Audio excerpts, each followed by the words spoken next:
Thank you, Ken Corda. Thank you to all the deputies who've made your contributions here at second stage on this electricity credits bill. We'll be back later on to discuss this at committee stage later on today. I want to address various points that you've made, and I think they've been constructive, and I'm not going to try and play politics with them. It's an important thing. We're trying to deal with energy poverty here. It's more important than scoring points off each other, and I do recognise that many of your points were constructive or genuine questions about why things are the way they are and whether they can be changed. I'm going to start with Deputy Gould, who referred to people who maybe did not receive the energy credit last year and should have been on the vulnerable customer register. What can be done about them? And this, if anybody does contact you as a TD and says, I'm not getting my energy credit, I want to talk to you about what you can do there. A number of people did contact me last year saying that they didn't qualify for one reason or another, and all of them managed to get it in the end, and that's certainly my experience. The vulnerable customer register, the suppliers are required to actively promote the vulnerable customer register and the protection that it offers.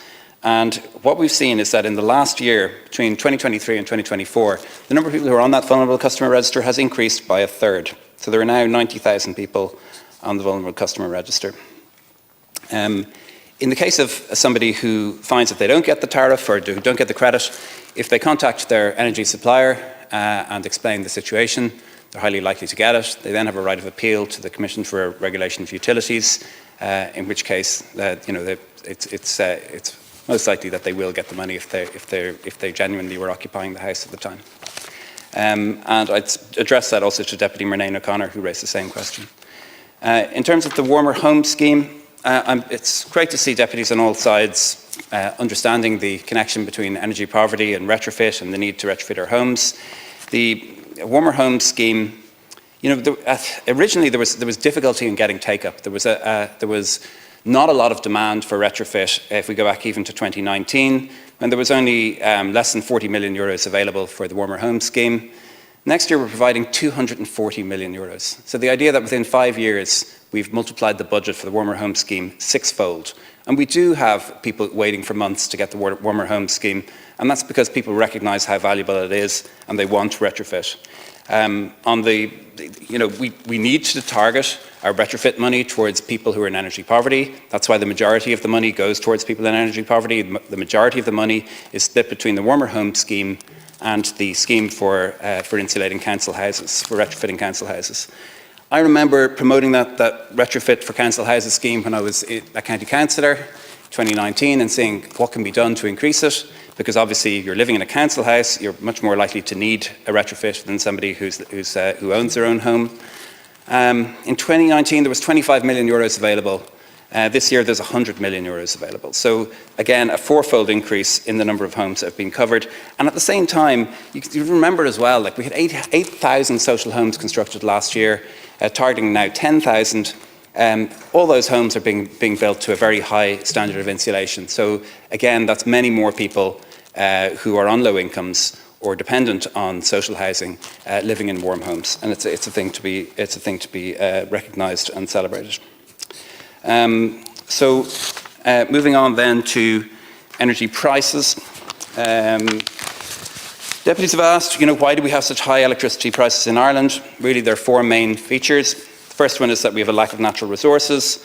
We spend €1 million an hour in Ireland on imported fossil fuels. That really costs us.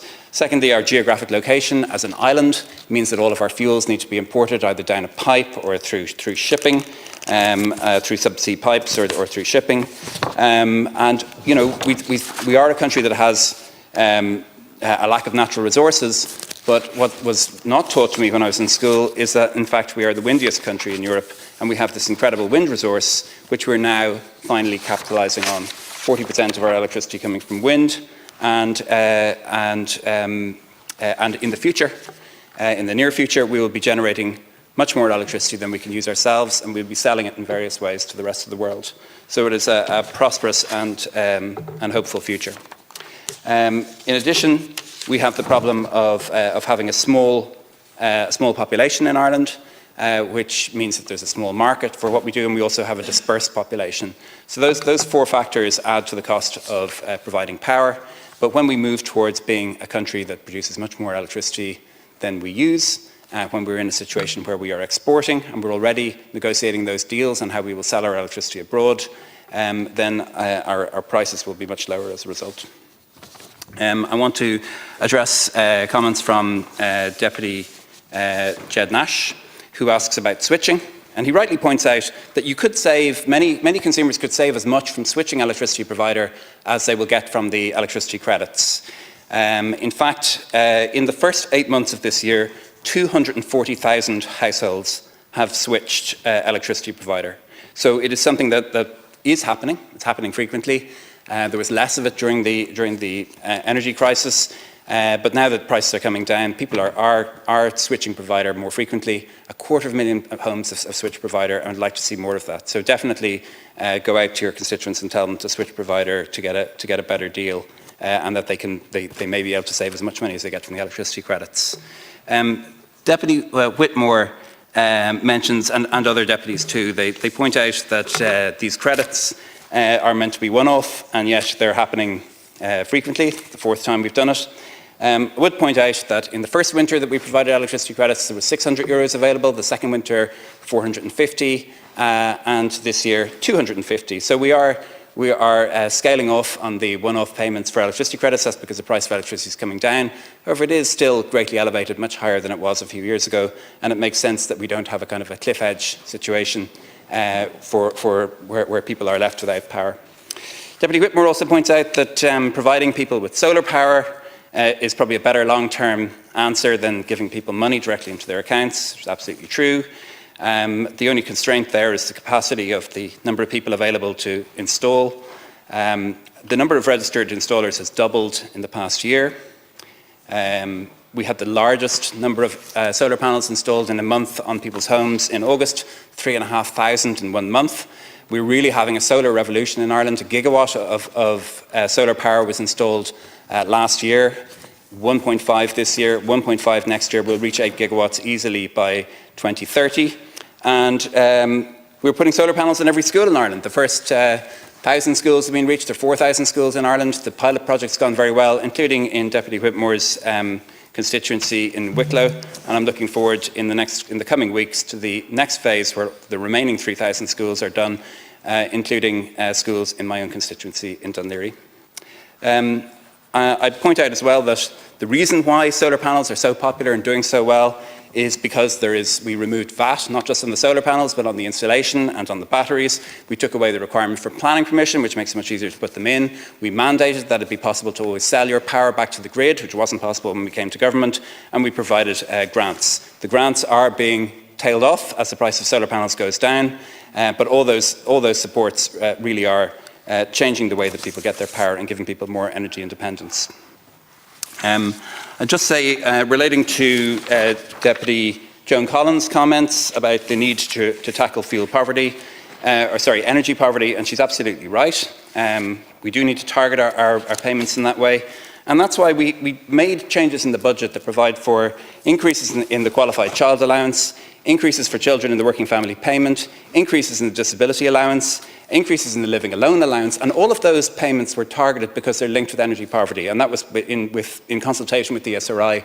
We asked the SRI, what are the areas, what are the demographics of people who tend to be in energy poverty, who needs to be compensated, and those were the payments that we targeted. We also increased all welfare payments as well, and these changes are permanent, they're not one-off. There is a huge range of one-off payments to tackle the fact that energy prices are still high this winter, but there is also a range of payments targeted towards people which are permanent changes.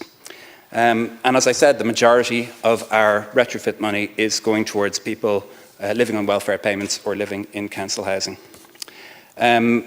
Deputy Murnane O'Connor asks about people who don't qualify, who haven't qualified for the electricity credit in the past. I would say that if you engage with your supplier and if you talk to your constituent, you will be able to work it out with them, and if you fail, contact me. Next, for tenants and renters, is there anything for tenants and renters? Any tenant who has an electricity meter qualifies for this payment, and there's a sub-meter scheme included within this legislation to directly address people who don't have their own electricity meter, people living in bedsits, for example, who are sharing a meter between several people. I commend this bill to the House. Thank you.